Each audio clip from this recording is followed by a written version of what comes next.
Well, the holiday season, it's supposed to be about family. It's supposed to be about giving thanks, right? Reflection, forgiveness, tolerance. Of course, for most of us, it's also about spending money and making sure everyone who's on your gift list is taken care of. Hey, that's the reality. But really, there's more to it than just going to the store, finding a good deal, buying your stuff, and then heading home. There's an entire industry built around getting you to spend more money, and lots of it, every time you shop. It's what keeps the stores open. It's what keeps everyone employed and happy. They get the money, you get the stuff you wanted, and everybody wins. Well, maybe. Here with us at the Boomers Anchor Desk is an old friend of the program, Dr. Gina Loudon, talking about the psychology of holiday shopping. Dr. Gina, hey, thanks for joining us. Thanks for having me. It's a pleasure to be here, especially this time of year. It's especially fun. Yes. Yeah, it is nice. Now, we'll talk. You got a show coming up on the network, too. We're going to talk about that in just a little bit. You've kind of been all over the media. So we know about when we go shopping, we're going to see ads. We're going to see ads in the store. What we don't always think about is that there's a method to all of this. Not only is there a method, but there are entire consulting industries that do nothing but try to think of ways to make you spend more money than you intended to spend when you walk in that store or when you get in that online store. And so they're developing avenues all the time that we may not be aware of. So the whole goal of it is to kind of be mentally conscious as we go into this gift buying season. Right. You wind up many times, and I don't shop a lot, but I know people who do shop quite a bit, and they come out and they say, well, when did I buy this? How did this come about? Talk a little bit about what they're doing specifically, especially around a holiday shopping season, which obviously is the biggest shopping, that's where they're making most of their money. Yeah, well, did you ever just go into the store to buy a carton of eggs or a box of tissues? They're always going to be at the very far back left corner of the store. The stuff you need. The stuff you need. And they know a couple things about you. They know that psychologically, when you go into a store, you are more likely to walk in and go to the right. Now, no one knows why, but you're just more likely to walk in and go to the right. So where are they going to put those tissues? In the far left of the big box store. No question about it, that's where they are.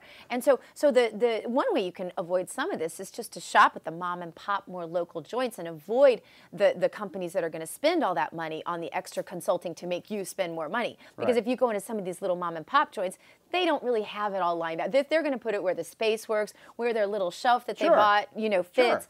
So that's one way to avoid it. Another way is just to do what's counterintuitive. Instead of walking in and going immediately to the right, just challenge yourself. Just go to the left. You guess what? You're going to find those tissues a lot faster if you go to the left. I'm confused. I'm going to the left. I know. It really does. Is this just? I mean, this is what it covers: grocery stores, department stores, you name it. Any of the big companies. Yes. Sporting goods stores. Yes. It's all absolutely. Really. Yeah. You go in for tennis balls. They're going to be all the way far back in the left because it's a common item that is inexpensive, and they're going to have those in the far back. And of course, we all know they do all the little temptations as you're checking out, and they keep you standing in line for a little while for a reason because you're standing there facing all of those temptations. Well, that was one of the earliest forms, I think, when they discovered that people are waiting in line. Well, there's a waste of time. They're standing there. All the impulse buy stuff, of course, is right there in line, and I'm talking about the grocery store. But it's just about everywhere. Yes. I mean, maybe not so much department stores, but certainly at grocery stores, just about every other kind of store. That's where you find that's where people spend sometimes half their money. It is, and I am guilty of this. But one way you can combat it is you can go in with a very distinct shopping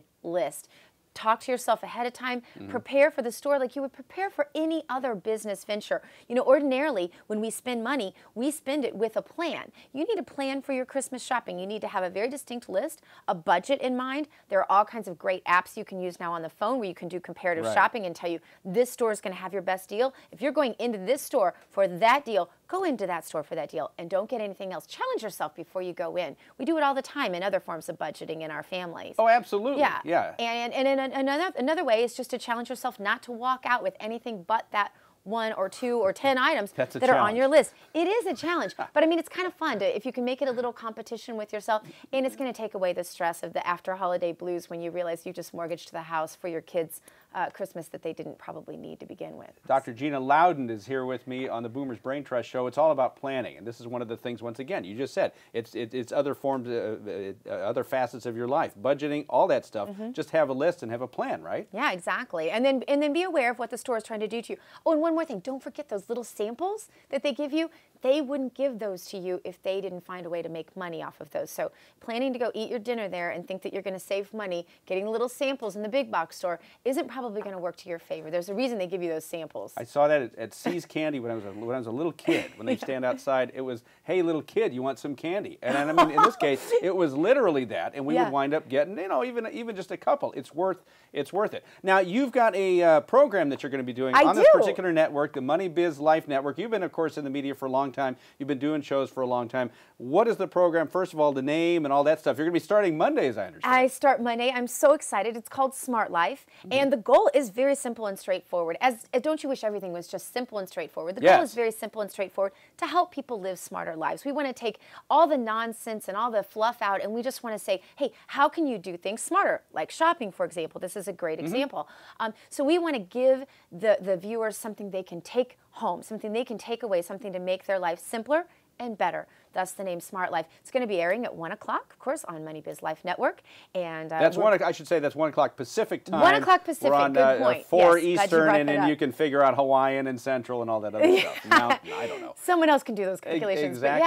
But yeah, and so it is a kind of a new concept. It combines my background in psychology and with a lot of just the daily cultural challenges that come up for people. A little bit of politics, because that's another part of my background. So we're going to have a great time with it. I don't think there's anything else quite like it on air. Do people do things unnecessary? Don't people unnecessarily complicate their lives and do things the hard way just by maybe losing sight of their goal? You mentioned shopping. You lose sight of what you came for. Yes, we battle our own brains every day in ways that we're not even aware. One thing that I did is I went to the mouthwash section yesterday in the store. I was just going to replace the mouthwash we were almost out of.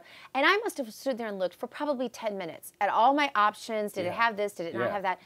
I get home and I realize I bought the exact same mouthwash I bought last time. We are creatures of habit. That's one of our mental battles in what we do every day. But we also, people are spending a lot of time trying to get us to do certain things in this very, very progressive economy. And so, so we're going to teach people how to battle back a little bit with that. See, if there are ways to combat it, Dr. Gina Loudon, she can tell you all about that. That's going to start Monday, and it'll be, as we said, 4 Eastern, 1 Pacific time. We're going to tell you more about this. I'm going to have you back tomorrow because there was a few other things I wanted to ask you about. Wait till they hear our topic tomorrow. You don't want to miss this tomorrow, all right? It'll be in the next hour, but hang on for that. All right, Dr. Gina, thanks so much. Thanks for having me. Appreciate you being here, and we will see a whole lot more of you, Dr. Gina Loudon. And there's a whole lot more of the Boomers Brain Trust still to come.